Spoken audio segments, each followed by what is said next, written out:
is the Boston Marathon. You will be greeted for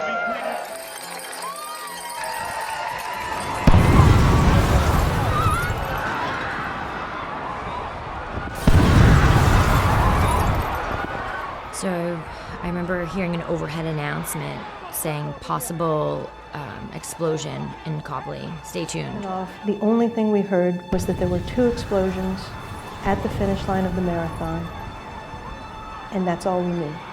We thought it could be anything. It could be a firework was set off. It could be anything. It was eerily calm before the first patient arrived, and we were all anticipating that initial kind of surge. And as more facts came in, so did the patients.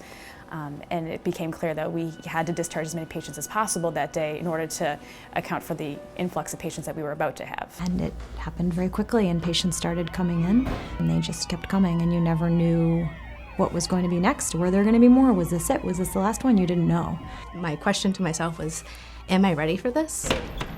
The senior resident who was working that day asked me to stay with him sort of at the front of where all the entrances were and just help him triage patients. I wouldn't say it was frantic. People were methodical and thoughtful about what they did, but we knew we had to act quickly. There was kind of blood everywhere. There was clothing everywhere. What we were seeing was blast injuries, so burns, shrapnel, large lacerations. A lot of lower extremity injuries that you really did not know what was going on because there was just so much soft tissue missing. I work in foot and ankle division, so this is sort of us. We went down to the ED to help out. We didn't realize how big of a deal it was until we got down there. These were essentially battle wounds. They had shrapnel, ball bearings in them, things that you wouldn't see, in someone who had a motor vehicle accident. I'm a veteran of the Iraq War and saw a lot of casualties, not too dissimilar from those at the marathon bombing. Patient after patient after patient that had significant injuries. It was hard then because nobody had a name, nobody had a medical record number. We have an identification system that assigns unidentified male or female to a patient along with a long number. On Marathon Monday, when we had all of those patients coming in so quickly, it was very difficult to know the patients by that long number. There were lots of unidentified males and females. All the while you're trying to coordinate radiological findings with the x-ray techs that are there, with all of the different teams that are there. So it was a lot of people all in the same outfits and not necessarily knowing who everybody was.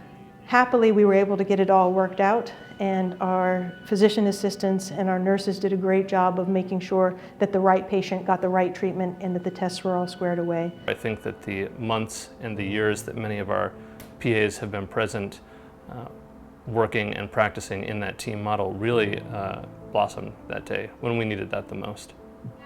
6 to 4 millimeters. You can follow my fingers. Great.